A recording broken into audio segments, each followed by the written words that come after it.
আসসালামু আলাইকুম, কেমন আছো সবাই? 2024 সালের এইচএসসি শিক্ষার্থী বন্ধুরা, তোমাদের ইংরেজি প্রথম পত্র পরীক্ষা শুরু হবে। এখন সেটা সাজেশন নিয়ে আসছি, কিন্তু তোমার জীবনে তুমি অনেক সাজেশন দেখেছো ইংরেজির, কিন্তু এটা তোমার জীবনের দেখা শ্রেষ্ঠ সাজেশন হবে আমি মনে করি। কারণ কি? কারণটা এখন একটু বলছি, তুমি একটু সময় নিয়ে একটু ভিডিওটা দেখো। সেটা হচ্ছে, তুমি এখানে দেখতে পাচ্ছ যে 10 মিনিটস স্কুল তাদের যে পেইড কোর্সে যে সাজেশন বিক্রি করে তারা, তাদের অভিজ্ঞ শিক্ষক দ্বারা সারা বাংলাদেশে যেটা তৈরি করে সেটা দ্বারা, সেইটা দিয়ে যে সাজেশন তৈরি করছে সেখান থেকে 100% প্রত্যেকটা বোর্ডই কমন পড়ে। অন্যান্য সাবজেক্টগুলো আমরা দেখেছি, সেই সাজেশনটা তোমাদের কোনো টাকা পয়সা ছাড়াই আমি ফ্রিতে দিব। এবং সবাই তোমাকে সাজেশন দেবে, কিন্তু সেই সাজেশনগুলোর উত্তরটা তুমি কীভাবে করবা, উত্তরের ফর্মেটটা দিবে না। আমি এখানে উত্তরের ফর্মেটটাও দিয়ে দিব। এখানে একটু লক্ষ্য করো, দেখো এখানে সাজেশনের পাশাপাশি তোমার এই উত্তর সাইটটাও আমি দিয়ে দেবো যে কোনটার উত্তর তুমি কিভাবে করবা। প্রত্যেকটার এই যে তোমার ফ্লো চার্ট আছে এবং গ্রাফ চার্ট আছে, ফর্মাল লেটার ইনফর্মাল লেটার আছে, এই ইনফর্মাল লেটার ইমেল প্রত্যেকটা দেখো ফর্মেট সহ লিখে দেবো।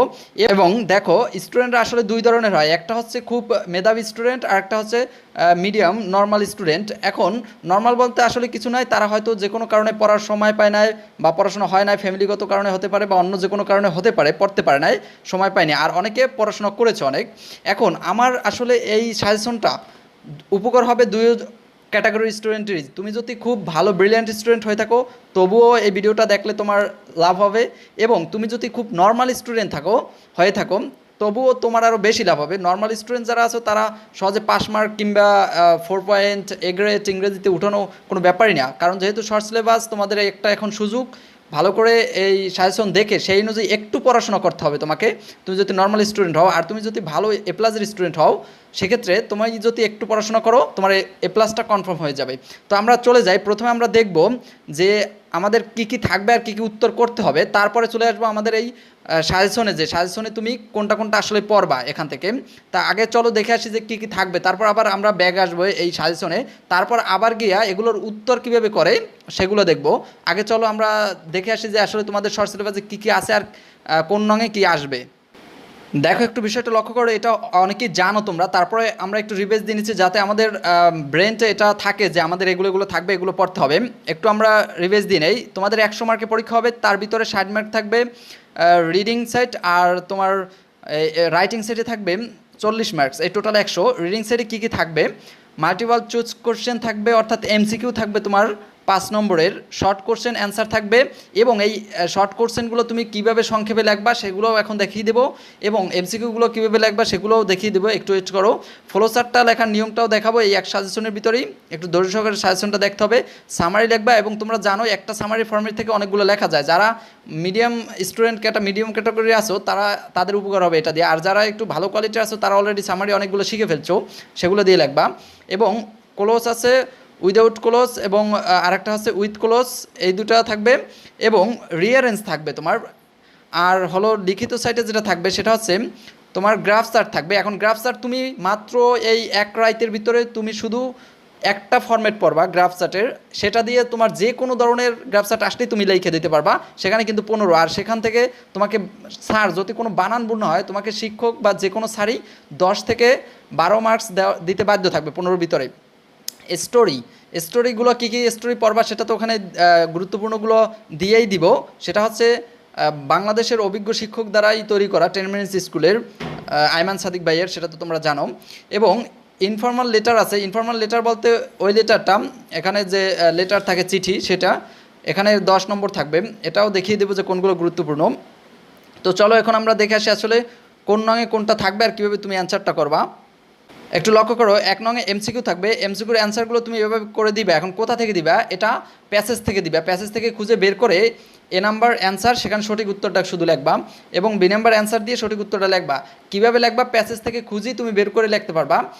এর জন্য কোন গুরুত্বপূর্ণ প্যাসেজগুলো পড়বা সেটাই একটু পরে আমি গুরুত্বপূর্ণ প্যাসেজগুলো তোমাদের দিয়ে দিব যে এগুলো পড়ো তোমার সাজেশন থেকে। সেটার জন্য একটু ওয়েট করো। এবং তারপরে 2 নঙে থাকবে হলো প্রশ্ন থাকবে, সেটা প্যাসেজ থেকে খুঁজে লিখবা।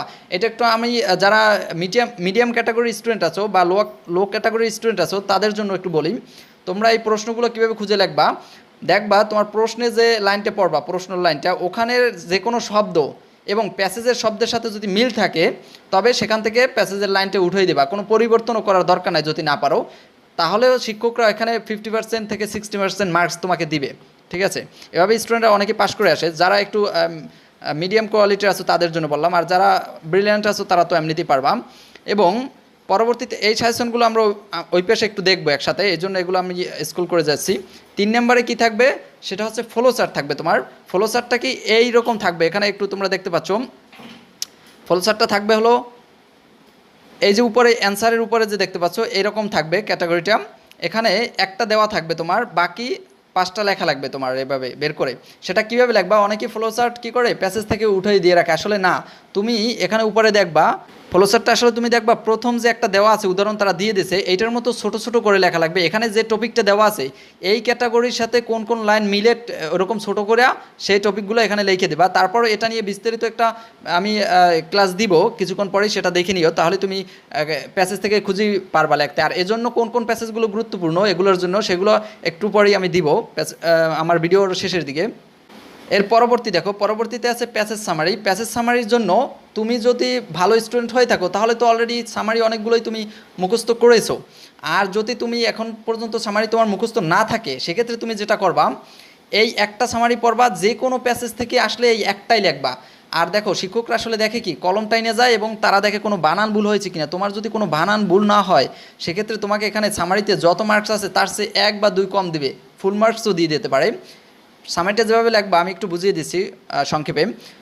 এখানে লেখা আছে this passage is focused on and mainly written about. এই অ্যাবাউটের পর তোমার যে প্যাসেজটা আসবে সেই প্যাসেজের টপিকটা এখানে বসাই দেবা। মনে করো প্যাসেজটা আসলো বঙ্গবন্ধু সম্পর্কে, তুমি এখানে বঙ্গবন্ধু শেখ মুজিবুর রহমান লিখবা। শেখ রাসেল সম্পর্কে আসলো, তুমি এখানে শেখ রাসেল লিখবা, সেটা প্রথম লাইনের শেষের দিকে তুমি পেয়ে যাবা। এরপরে এই লাইনটা তোমার মুখস্থ করে যাইতে হবে, এটা বাসায় বসে মুখস্থ করো। এবং এইটা মুখস্থ তুমি লেখার পর এইখানে প্যাসেজ থেকে গুরুত্বপূর্ণ 3টে লাইন লিখবা। এখানে আমি যেভাবে বাংলায় লিখে দিয়েছি তুমি বাংলায় আবার লেখো না, তুমি কি করবা প্যাসেজ থেকে এখান থেকে গুরুত্বপূর্ণ 3টে বা 2টে লাইন উঠাই দিবা। দেওয়ার পরে এরপরে শেষে তুমি লিখবা at last we can see that this passage give us an important information and we have a lot of things by reading this passage. এখন অনেকে মনে করো যে আমরা বলতে পারো যে স্যার আমরা অনেক অলস, এতখানি পড়তে চাই না। সেক্ষেত্রে তুমি এই শুধু ইম্পর্টেন্ট ইনফরমেশন পর্যন্ত পড়লেও কিন্তু এনাফ, এইটুকু লেখলেও তোমার হবে। আর যদি পুরোটা কেউ লিখতে চাও সেক্ষেত্রে এই লাইনও লিখে দিতে পারো। এটা হচ্ছে প্যাসেজ সামারি। এই একটা সামারি পড়বা তুমি, যতগুলো প্যাসেজ আছে ততগুলো সামারি পড়ার দরকার নেই। অনেকে এই ভুলটা করো, এখন তো সময় নাই সেটা। তুমি এই একটা সামারি পড়ো, স্ট্রাকচার পড়ো, এই একটা স্ট্রাকচার দিয়া একটা ফর্মেট দিয়া তুমি অনেকগুলো লিখবা, যেটাই আসুক না কেন তুমি শুধু সেই প্যাসেজ থেকে এখানে টপিকটা বসাই দেবা আর গুরুত্বপূর্ণ 2টা বা 3টে লাইন মাঝখানে বসাই দেবা, আবার এইটা মুখস্থ লিখে দেবা, শেষ। এখানে তোমার বানান যদি কোনো ভুল না হয় তোমাকে স্যার ফুল মার্কস দিতে বাধ্য হবে। এবং এখানে আছে ক্লোজ টেস্ট উইদাউট ক্লোজ। এইটা আসলে তোমার অর্থ না জানলে লেখা যায় না। এটা যারা একটু লো কোয়ালিটির স্টুডেন্ট আছো তারা আশেপাশে থেকে কালেক্ট করে লেখো, এটা 5 নম্বর, এটা তোমাকে স্কিপ করতে হবে। আর তারপরে স্কিপ করবে না, একটু সাহায্য নিয়ে কারো লিখে ফেলাবা। আর যদি তাও না পাও সেক্ষেত্রে কিন্তু এগুলো তোমরা বসাই দিও, বসাই দিলে 2-1টা যদি হয়ে যায়। আর যারা ভালো স্টুডেন্ট আছে তারা তো এটা পারবা। এটার জন্য কোনগুলো আসলে পড়বা গুরুত্বপূর্ণগুলো সেটা তো আমার এই সাজেশন দিব ভিডিওর শেষের দিকে, সেখানে তো বলে দিব, তোমরা একটু ওয়েট করো।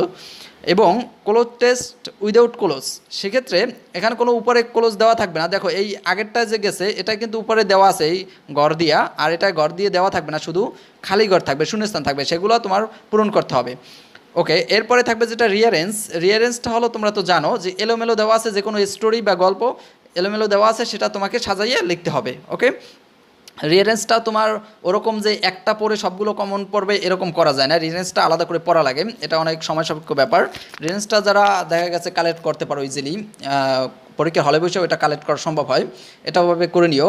এবং যারা মিডিয়াম লেভেলের স্টুডেন্ট আছো তাদের পাস মার্ক উঠবে আসলে সামারি দিয়া এবং ওই এমসিকিউ দিয়া, প্রশ্ন থেকে ওই যে তোমার প্রশ্ন লিখবা প্যাসেজ থেকে, সেখান থেকে আর হলো লিখিত সাইটটা ভালো করে ধরতে হবে। লিখিত সাইটের প্রথমেই আছে দেখো গ্রাফ চার্ট, 15টা নম্বর, এখানে 15 নম্বর থাকবে তোমার গ্রাফ চার্টে। এখানে 15-র ভিতরে তুমি 13-14 ইজিলি পাবা। কীভাবে দেখো, গ্রাফ চার্টটা আবার 2টা ফর্মেট থাকে, একটা ফর্মেট হচ্ছে এভাবে থাকবে, এটাকে বলা হয় গ্রাফ, হ্যাঁ। এবং তোমার এই যে থাকে যদি, এটাকে বলা হয় চার্ট, এইভাবে যদি গোলাকারে থাকে। এখন 2টার যে কোনোটাই আসতে পারে, বেশিরভাগ বোর্ডেই এইটা আসে, এই যে যেটা দেখতে পাচ্ছ গ্রাফটা আসে। আর নিচে যেটা আছে এটা খুব কম আসে।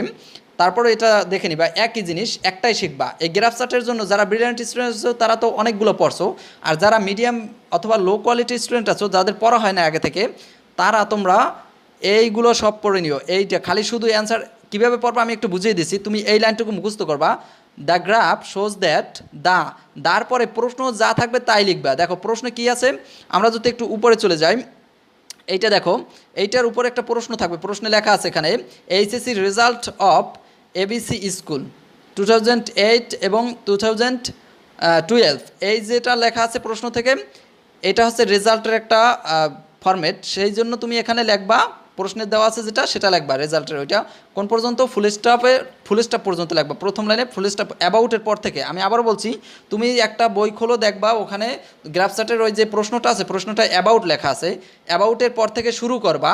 কারণ এই অ্যাবাউট তো আমি এখানে লেখার পর তুমি অ্যাবাউট থেকে শুরু করবা এবং ফুল স্টপের আগ পর্যন্ত লাগবে, এখানে এই প্রশ্ন যা থাকবে সেইখান থেকে। আর এইটুকু তোমার মুখস্থ করতে হবে।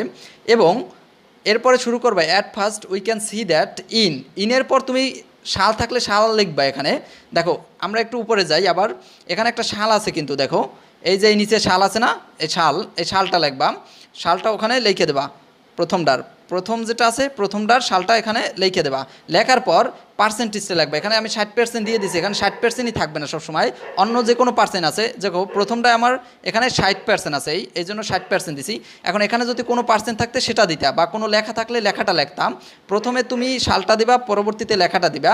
দেওয়ার পরে এরপর আবার আমরা ওখানে চলে যাই, এটা দেওয়ার পরে তোমার নামটা বসিয়ে দেবো। এখানে তোমার নাম না, আবার ওই যে গ্রাফের যে নামটা সেই নামটা বসিয়ে দেবো। কোন নামটা আমরা আবার একটু দেখি, প্রশ্ন থেকে, প্রশ্নের নাম আছে কিন্তু এটা কি, যেমন এটার নাম আছে HSC result of ABC school, এটা ওখানে বসাই দিবাম। এরপরে তোমার একটা ফুল স্টপ দেবা, এতটুকু শেষ। এখন এই ফরম্যাটটা যেভাবে লেখছো এই প্রথম লাইনটা, সেমভাবে পরবর্তীতে আবার লিখবা দেন লিখে আবার এভাবেই লিখবা, উই ক্যান সি দ্যাট লেখছিল না উপরে, সেভাবেই লিখবা উই ক্যান সি দ্যাট আবার এখানে একটা তুমি শাল দেবা। কোন শাল, আবার দেখো পরের যে কলামটা, এই যে পরের কলামে কিন্তু আবার শাল আছে, সেই শালটা লিখবা। এরপরে আবার শাল লেখার পরে কি করবা, একটু এখানে দেখো পার্সেন্টেজটা আবার দিবা। এখানে এই যে আমরা পার্সেন্ট দিছিলাম, পার্সেন্ট দেবা। পার্সেন্ট দেওয়ার পর আবার ওই নামটা বসাই দেবা। কোন নামটা, তোমার ওই যে ওই গ্রাফ চার্টের প্রশ্নে যে নামটা আছে সেই নামটা বসাই দেবা। এরপর আবার নেক্সট লিখবা, আবার উই ক্যান সি দেবা। দেখো একবার দেন আর একবার নেক্সট, বারবার নেক্সট লেখলে একটু কেমন দেখায়, এই জন্য দেন লিখলাম। হ্যাঁ, তুমি অ্যাগেনও লিখতে পারো, অ্যাগেন দিয়া তারপরও লিখতে পারো কমা দিয়া। এই হলো তোমার গ্রাফ চার্টটা। আশা করি বুঝতে পেরেছো। না বুঝতে পারলে এটা নিয়ে আলাদা করে আবার একটা ভিডিও দিব বিস্তারিত, সেখান থেকে দেখে নিও। এরপরে যেটা তোমার সর্বশেষ আছে সেটা হচ্ছে ইনফর্মাল লেটার বা ইমেল। এখন আরেকটু বিষয় তোমাকে বলে রাখি, অনেকে প্রশ্ন করতে পারো যে এইটা আসলে কীভাবে লাগবে, এইটার ওইটা সেম, একদম সেমই। যেখানে ওইটার পার্সেন্টেজ লিখতা সেখানে এইটার পার্সেন্টেজ লিখবা। যেখানে ওইটার সাল লিখতা, সালের জায়গায় এখানে বাংলা লেখা আছে, ইংলিশ লেখা আছে, যেটা লেখা থাকবে সেই লেখাটা বসাই দেবা। ক্লিয়ার? যেখানে তুমি এইটার এখানে সাল লিখতাম, যে সাল থাকলে সাল লিখতা, সেই সালের জায়গায় এইখানে যেটা লেখা আছে, এই যে ম্যাথমেটিক্স লেখা আছে, ম্যাথমেটিক্স লিখে দেবা, এবং পার্সেন্টের জায়গায় তো পার্সেন্টই থাকবে, সেটা বসাই দেবা। ক্লিয়ার? আরটা সব সেম টু সেম। এবং পরবর্তীতে থাকবে তোমার ইনফর্মাল লেটার এবং ইমেল। সেই লেটারের ক্ষেত্রে তুমি কি করবা, লেটারের জন্য যারা ভালো স্টুডেন্ট তারা তো অনেকগুলো লেটার পড়ছো, আর যারা একটু পড়ার সুযোগ পাওনি এতদিন, তারা এই একটা ফরম্যাট মুখস্থ করে যাবা। যে কোনো লেটার আসলে এইটা করবা। এটা একটু আমি বুঝিয়ে দিচ্ছি। প্রথমেই ডেট দেবা, ঠিকানা লিখবা, প্রশ্ন থেকে, প্রশ্নে ঠিকানা থাকবে সেটা লিখবা।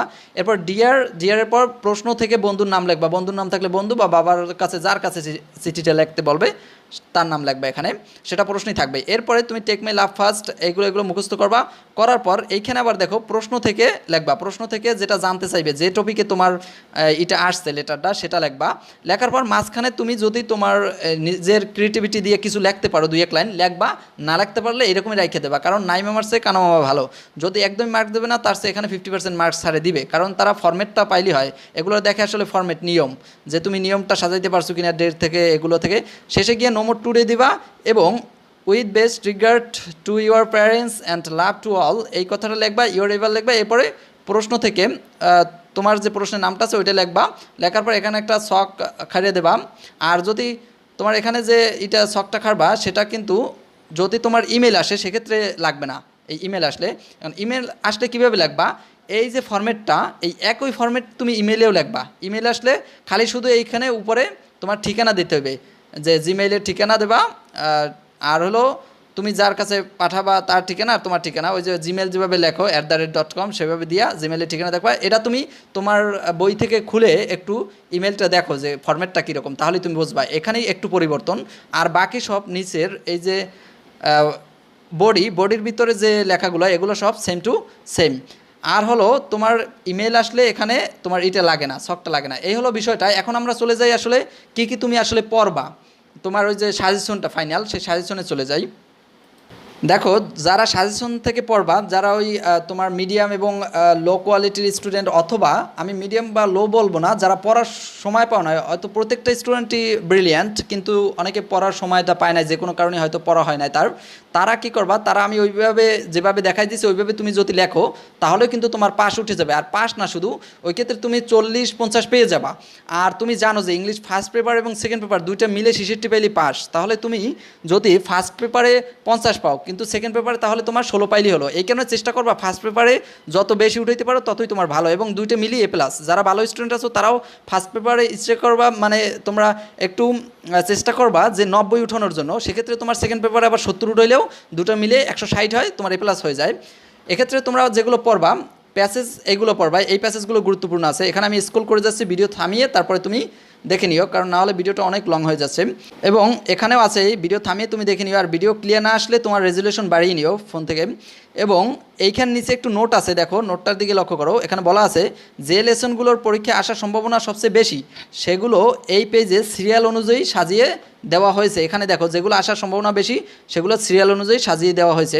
লেসন 3 থেকে আবার লেসন 1 আছে, লেসন 3 আছে, আবার 2 আছে, আবার 1 আছে, এভাবে করে এখানে টপিকটা লেখা আছে, এখানে লেসন লেখা আছে, সবগুলো তুমি দেখে নিও ভিডিও থামিয়ে। এরপরে এখানে আবার আছে ইউনিট আকারে। ইউনিট আকারে তোমাদের ওইগুলোই পিছনে যেগুলো দেখছো ওইগুলো আবার ইউনিট আকারে দেওয়া আছে, তোমার সুবিধার জন্যই ইউনিট আকারে এখানে দেওয়া আছে। এখানে নিচে কিন্তু লেখা আছে, আবার এটাও একটু জুম করে দিছি, এই যে দেখো নিচে একটু লেখা আছে আবার নোট দিয়া। এই পেজে আগের লেসনগুলো ইউনিট ভিত্তিক সাজিয়ে দেওয়া হয়েছে যাতে তুমি সহজে বুঝে নিতে পারো। দেখো ইউনিট ভিত্তিক এগুলো দেওয়া আছে। এখন ভিডিও থামিয়ে তোমার মতো করে তুমি বইতে থেকে দাগাই নিও। এরপরে যেটা আছে গ্রাফ এবং ফ্লো চার্ট, না সরি, গ্রাফ এবং চার্ট। ফ্লো চার্ট তো আগে গিয়েছে, আর এটা শুধু চার্ট। এখন এই চার্টের জন্য আমি, যারা কম পড়াশোনা করেছে এতদিন এবং সহজেই পাস করতে চাও, তারা শুধু একটা ফরম্যাট পড়বা গ্রাফের জন্য, ওই যে ফরম্যাটটা আমি দেখাইলাম ওই পাশে প্রথম দিকে ভিডিওর, সেগুলো। আর যারা বিস্তারিত অনেক পড়তে চাও সেক্ষেত্রে তারা এগুলো পড়বে। এখানে যে কটা দেওয়া আছে, এই 8টা-9টা দেওয়া আছে, এই 9টা দেওয়া আছে এখানে, এই 9টা গুরুত্বপূর্ণ, এর বাইরে আর আসবে না তুমি যে বোর্ডেরই হও না কেন। এবং পরবর্তীতে আছে স্টোরির জন্য তুমি এখান থেকে এই 5টা গুরুত্বপূর্ণ, এই 5 নং পর্যন্ত এইটা পড়বা। এবং আরও একটু আছে, সেটা হচ্ছে এখান থেকে 3টে আছে, এই 3টা, এইগুলো হচ্ছে মোস্ট ইম্পর্টেন্ট, এর বাইরে আর একটাও আসবে না তুমি যে বোর্ডেরই হও। সিরিয়াল বাই দেওয়া আছে, তোমার এখন যদি আগে থেকে পড়া থাকে তুমি রিভাইজ দিয়ে যাও, আর না পড়া থাকলে তো এখন থেকে পড়া শুরু করে দাও। এবং ইনফর্মাল লেটার যেগুলো পড়বা, এখানে টপিকগুলো দেওয়া আছে ইনফর্মাল লেটারের, এই টপিকগুলোই গুরুত্বপূর্ণ, এগুলো পড়লেই হবে। ঠিক আছে, আশা করি সবার পরীক্ষা ভালো হবে, সবাই ভালো করে পড়াশোনা করো। এর পরবর্তীতে তোমরা যদি এখান থেকে কিছু না বোঝো অবশ্যই এখানে আমাকে কমেন্ট করো যে এটা বুঝিয়ে দিন, আমি ইনশাআল্লাহ সেটা নিয়ে একটা ভিডিও দিব। আশা করি সবারই পরীক্ষা ভালো হবে, সবার জন্য শুভকামনা রইল। সবাই চ্যানেলটি সাবস্ক্রাইব করে রাখো।